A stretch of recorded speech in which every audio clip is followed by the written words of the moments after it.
One thing I wanted to impart and talk about a little bit is the context for the changes that were made in 2016 with the Freedom of Information Act, or FOIA Improvement Act.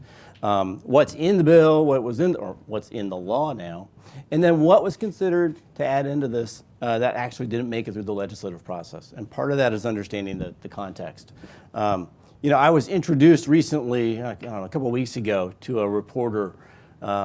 And the person introducing me said, Rick worked hard on, working with the media coalitions to make the FOIA Improvement Act kind of happen. He's giving me a lot more credit than I deserve. So the reporter turns to me and says, oh, well, congratulations, and I'm really sorry all the changes were so weak. And I kind of laughed, but I think that's kind of actually kind of an accurate assessment of where we are. And there's a reason for that.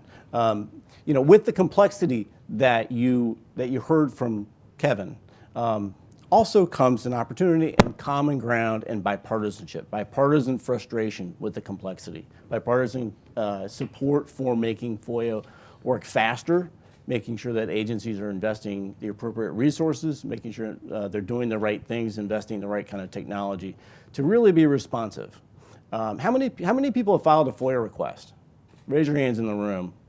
All right, couple. How many people have filed an appeal? Have you ever appealed? You're going to be raising your hand for a long time. How many people have filed a lawsuit under FOIA? There's another hand. All right, but not as many. So actually what we found in this room is that people are requesting information. They may get denied, but the majority of people who get denied or get any kind of response aren't filing lawsuits. And that's where this FOIA ombudsman comes in. It's supposed to be another step in the process to make it very helpful. But again, it comes back to this kind of bipartisan sense that this should work better. This should work faster. In terms of the context for why this happened this year, there's a lot of division. You may be familiar with some division in Washington and disagreement.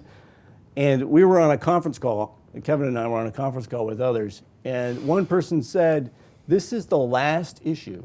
This is over the summer. This is the last issue that you will have a Republican and a Democrat members of Congress in the Senate and the House working together and on the same conference call. It was a staff person saying this is the last time you will see John Cornyn, a Republican, working with Charles Grassley and Patrick Leahy on the same conference call, trying to get, pulling the same way, trying to get something done. We had a couple of different mileposts, and I think so. This will explain kind of what happened in 2016, and then we'll talk about the changes, and then we can talk more broadly. A couple of mileposts. One is Sunshine Week. Every March around James Madison's birthday, which is, does anybody know? Not Kevin. Anybody know James Madison's birthday? You're not supposed to know. It's March 16th.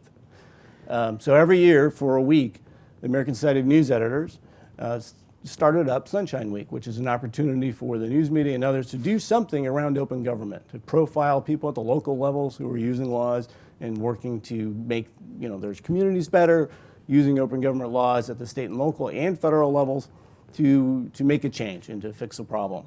And it's been very effective. There's been a lot of rallying around this to the point where now members of Congress say, we have to do something for Sunshine Week. And so that became a marker. The other marker for us was July 4th. It was the 50th anniversary of the Freedom of Information Act's enactment. Next July 4th will be the 1-year anniversary and the time that it had to start being implemented. So we got another 50th anniversary coming up. And so members of Congress really wanted to sort of tee off on that to focus and make these changes possible. In the House, Jason Chaffetz, who's the chairman, Republican of the House Oversight and Government Reform Committee, cares deeply and spent many months working on making FOIA improvements that made a lot of sense and would help. He moved the bill, working very closely with Elijah Cummings, who's the ranking Democrat, very quickly. They introduced it very early, and then in early February, they got it through the House. And that allowed us to focus our attention during Sunshine Week on the Senate. And that's what helped focus their attention, and they were able to pass it through the Senate over the summer. And then we used July 4th and the 50th anniversary to really make sure that this was signed into law by President Obama, and it was before the 50th anniversary. So there's a lot of attention on this year trying to make FOIA work a lot better. So it's kind of remarkable that this was done. and that they were able to make it happen and work together. So what was in there? You heard Kevin talk about a lot of the procedural issues. Well, this presumption of openness, where an agency has a discretion to release records. There's a lot of ways that they have to withhold records, but where they have a discretion, now the presumption is you have a starting point of, I'm going to release these records to the requester, unless there's an exemption that tells me I can't, and unless there's some sound basis, that I'm not going to say sound legal basis, foreseeable harm. Unless there's a foreseeable harm. If I can foresee that there's a particular harm, then the agency can withhold. And there's a lot of battles and legal battles over what that means. This was great because it wrote into law this presumption of openness. Previously, the policy had been, before this administration put this same policy into place, if there was any sound legal basis for withholding, the Justice Department would back up the agency. And that sent a message: withhold unless you feel like you have to disclose. So we're hoping that that will end these pendulum swings that we've seen on policy changes between assume withholding versus assume disclosing. And it writes it into law. Now, the courts will still have to battle out where the margins are, but we think that that's a very, very good point. Then this was a remarkable achievement. Patrick Leahy really wanted to get this done 10 years ago, but he had to drop it from the 2007 amendments, and this is something he cared about, and it became the center point and the centerpiece for the changes in 2016. So I think that's a good thing, but it was also a result of compromise. I think the other big thing is, Kevin talked about exemptions. Exemption 5 deals with deliberative process. Agencies can withhold policy deliberations. So what we wanted was some checks on that. We understand as a media that there are certain, and we respect the need for having conversations that aren't, microphoned. Sometimes you need to sit in a room. But let's have some checks on that. What we wanted was a balance test. If there's a public interest in disclosing what the policy deliberations were, think about Flint and the water crisis there. It's important to know how the EPA dealt with the local and regional officials in responding to what they found out about what was in the water in Flint, Michigan. All right, there's a substantial public interest in knowing that. So we wanted a balance test. And then we also wanted to say, look, after a certain number of years, this stuff and the sensitivities become incredibly stale. So let's just make sure that this stuff gets out so we can historically look back and see how our government responded to certain crises or certain events. And so we put that on 25 years. Some people wanted less, some people wanted more. And what ended up being in the bill was the 25-year sunset. So you can file a request for information that was initiated 25 years ago, and we're talking 1991 now. So we'll find out a lot more about the Gorbachev's efforts and the U.S.-Soviet relations, I guess. That's not sensitive anymore. That's your wheelhouse. That's it. That's what we used to study, yes. But we had to drop that idea of this balance test, and I'm hoping we can bring that back. So there, again, it gets back to compromise and what's possible. The other big thing is around technology. Let's use technology better. So we're not passing papers from one agency to another. We're not sticking it in the mail and taking weeks to get to the other agency when another agency has to look at something. Let's stop these FOIA battles. Reporters talk to me all the time. My FOIA battle. Well, tell me your FOIA battle. And I'm expecting, well, I really wanted to get this sensitive record. I had to appeal it, knock it up, and then I really got what I wanted. And it was an argument over what was in the documents. That's not their FOIA battle. Their FOIA battle is, I changed jobs.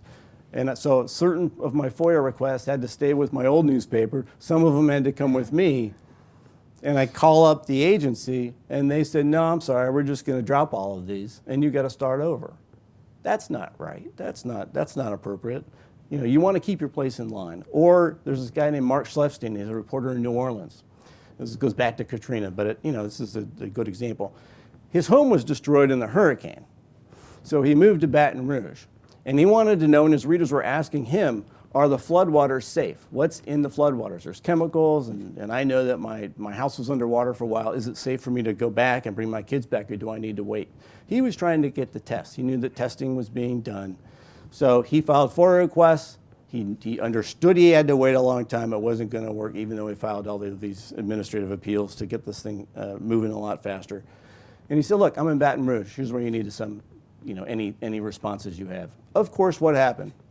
The FOIA documents went to his flooded out house. This is the FOIA battles that nobody should be having. And so part of the issue is getting agencies to invest and put more management attention on this problem and using technology. So under the legislation, what was required is that there be one intake, one website, we call it a FOIA portal, where all agencies would be able to use this to accept requests, and then it would go to the right entity. And then other additional features can be built in. The additional features here are crucial, and this technology already exists.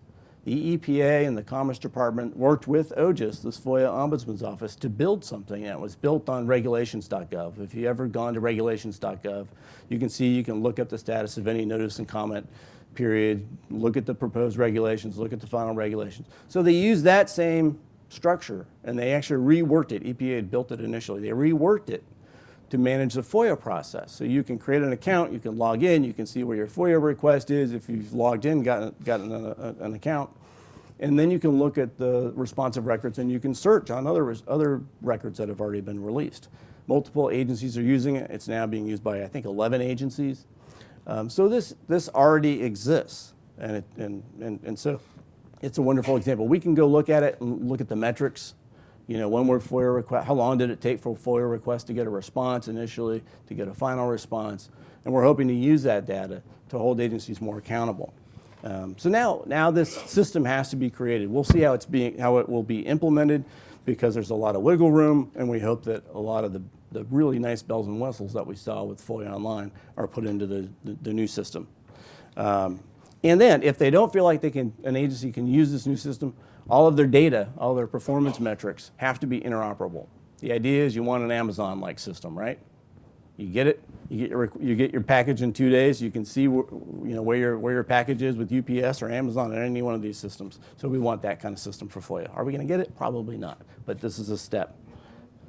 We're going to have drones delivering your FOIA requests. Yes, there you go. Thank you. Yeah, I think another big thing that happened was OIAS, this FOIA Ombudsman, was strengthened. Previously, they're responding to a lot of requests and solving a lot of processing problems, getting an agency to call you back, re-looking at a request again. But they weren't able to really speak with independent voice. Part of that experience that they were designed to build on was to be able to make recommendations based on what they're seeing from the agency side and from the requester side. Where are you going to get the biggest bang for your buck in making improvements with short taxpayer dollars? How can we make the system work better? The issue was they were not able to independently speak. They had to submit their recommendations to the other agencies through the normal agency review process. And that, you might say, watered down what they could say. And that really wasn't helping OIAS and wasn't helping the FOIA process. So Congress said, look, OIAS has to be able to speak independently, not have to go through the review process, so they can speak with their own mind. And I think that'll help. I think it'll help over the long term. There are other procedural issues. Congress also cared a great deal about making management changes so that there was more leadership attention on the process, so that it raised in attention and priority within agencies. And one way they did that was to create this FOIA council. All the chief FOIA officers were created in the 2007 amendments by Congress, which is a senior level person in each agency that's responsible for FOIA operations within that agency. So in 2016, Congress took that a step further and said, all right, all those folks should be talking to each other, should be holding each other accountable, should be sharing stories. And so they created a Chief FOIA Officers Council that's led and chaired by the Justice Department, and it's also chaired by OIAS. So we're hoping that grows into not just a forum to hear from OIAS and hear from the Justice Department, but it grows into a true peer review kind of body that's helpful. Let me quickly go through a couple of the things that Congress considered but had to drop. One problem is these unending delays. Agencies can point to each other and say, well, I sent this over to him, and he hasn't looked at it yet. And they can say, well, we got it late from that guy. So Congress cared a lot about when a couple agencies had to respond and each of them had to look at their documents. That can take forever. And so Congress wanted to put an end to these unending delays, and especially Chairman Chaffetz in the House was very interested in trying to figure out some way to put some deadlines and to get OIAS involved if necessary. The problem really became, well, if one agency is just doing all of the reviews, if the second agency hasn't had a chance to look at their documents or is avoiding it, their idea was, let's get that first agency that initially got the request to just do the redactions. But then you get into kind of, well, are you going to then threaten actually releasing something that shouldn't go out? So I think that's going to take a lot more work and a lot more discussion to really get that right. And there's some studies now. The GAO, I believe, is being asked to look at that kind of issue and where the sensitivities are and how could you really address that problem better. The other idea is having agency federal employees actually put their names next to the redactions so you can see who's responsible for blacking out this paragraph. Problem was, well, are they just going to put their general counsel, or are they going to put down the name of the person who really thinks it's a good idea to redact this paragraph? So accountability became a problem. They wanted to put FOIA performance. Are you responding to that request? Are you doing the searches? Are you looking through your emails and pulling them out? Put that on performance evaluations for federal employees. That became a little bit politically, unpopular, controversial maybe. And so that didn't make it into the final version. And then they wanted to deal with these kind of what Kevin mentioned, these B3s, these other statutes, a couple hundred other statutes that carve out disclosure from FOIA, and they wanted to deal with that. They didn't quite get there. They were going to have a report and have somebody come up with a count. We tried to count them. We tried to look through the statutes. There's somewhere between 250 to over 300, depending on how you kind of make the statutes fit together. 3 different attempts to do it, and nobody's reached the same number. Nobody's got the same number. We tried to be very careful and counting them very conservatively, and it's just a big Wild West out there on creating these new statutes. Yeah, and the other thing that's not there is money. That's the big one. We're hoping that with these management improvements, more leadership, that there'll be some way to identify good, smart investments that then, Congress will feel willing to invest a little bit more money into it, and agencies will be willing to request the money, and that's a big issue. So I'm going to stop there.